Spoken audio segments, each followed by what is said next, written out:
बिस्मिल्लाहिर्रहमानिर्रहीम। Welcome to the online class. कैसे हैं बेटे आप सब लोग? उम्मीद आप सब खैरियत से होंगे।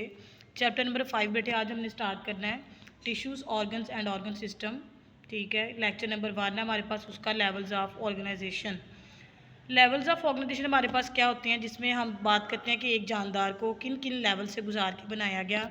सबसे पहले हम बात करेंगे लेवल्स क्या है। फेजिस स्टेजेस को हम लेवल्स का नाम देते हैं। ऑर्गेनाइजेशन जो है वो 2 वर्ड्स के मिलने से बना है।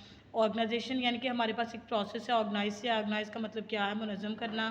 हमारे पास ये डिफरेंट लेवल्स के नाम हैं जिनके मिलने से हमारे पास एक जानदार की फॉर्मेशन होगी।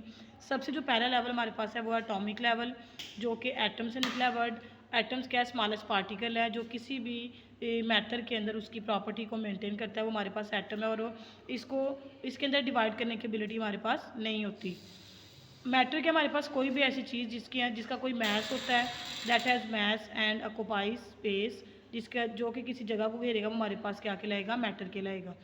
जैसे हमारे पास एग्जांपल आएंगी कि इसके अंदर एटॉमिक लेवल में कार्बन, हाइड्रोजन, ऑक्सीजन, ये हमारे पास क्या है? बेसिकली ये हमारे पास एटम्स हैं।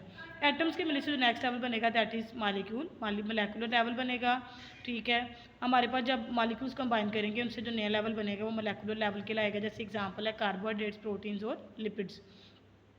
अगर हम ऑर्गेनल लेवल की बात करें, हमारे पास जो डिफरेंट स्ट्रक्चर्स हमारे पास सेल के अंदर मौजूद होंगी, छोटी छोटी, जिनको हम पार्ट्स ऑफ सेल भी कह सकते हैं, कंपोनेंट्स ऑफ सेल भी कह सकते हैं, या सब सेलुलर स्ट्रक्चर का नाम देंगे, वो हमारे पास ऑर्गेनल्स कहलाएंगे। हमारे पास 2 किस्म के ऑर्गेनल की एग्जांपल आपकी बुक पे दी हुई है। माइटोकॉन्ड्रिया जो किसके लिए रिस्पॉन्सिबल है? रेस्पिरेशन के लिए। सेलुलर रेस्पिरेशन सेल में होगी, एटीपी बनाएगा।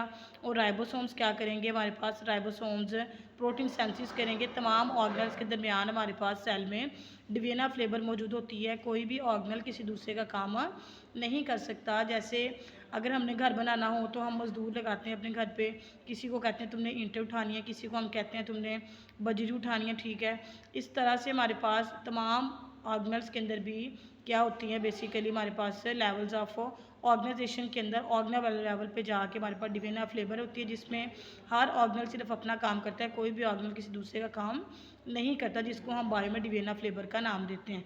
उसके बाद हमारे पास है सेलुलर लेवल, जिसमें हमारे पास ऑर्गेनल्स कंबाइन करेंगे और अपने रिलेटेड फंक्शंस को परफॉर्म करेंगे, वो हमारे पास सेलुलर लेवल कहलाएगा। जैसे एग्जांपल है प्लांट सेल और एनिमल सेल।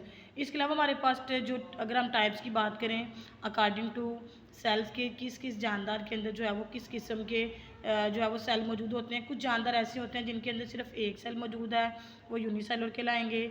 और कुछ ऐसे होते हैं जिनके अंदर हमारे पास ज़्यादा सेल्स हैं, वो हमारे पास मल्टीसेलुलर कहलाएंगे। यूनिसेलुलर में एग्जांपल की बात करें तो हमारे पास बैक्टीरिया और यीस्ट वगैरह आ जाते हैं। और मल्टीसेलुलर में प्लांट्स, एनिमल्स और ह्यूमंस की बात करते हैं। ठीक है, इसके अलावा जो हमारे पास नेक्स्ट लेवल है tissue level, organelles, organ systems और ऑर्गेनिज्मिक लेवल, इसको हम नेक्स्ट सेक्शन में डिस्कस करेंगे। ठीक है बेटे, आज के लिए इतना ही। अल्लाह हाफिज़।